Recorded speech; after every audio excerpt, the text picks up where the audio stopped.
Southern Gardening is in Vicksburg, Mississippi at the home of Beattie Williams.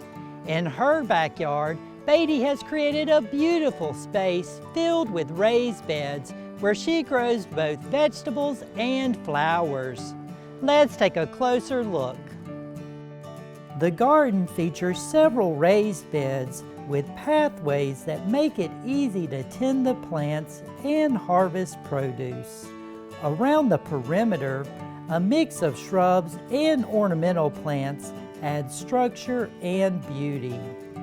Flowering pollinator-friendly plants like yarrow help attract beneficial insects, contributing to the healthy garden ecosystem.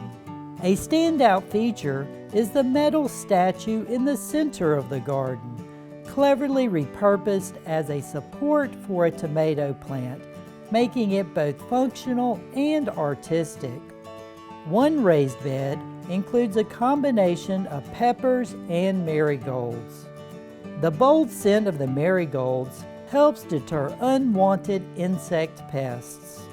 Another bed showcases vibrant Swiss chard alongside lush green squash plants. The contrast in colors is striking. Beattie keeps her garden productive year-round. As soon as one crop is harvested, another is planted in its place.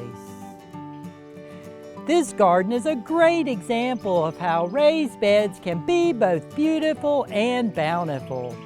I'm Eddie Smith, and I look forward to seeing you next time on Southern Gardening.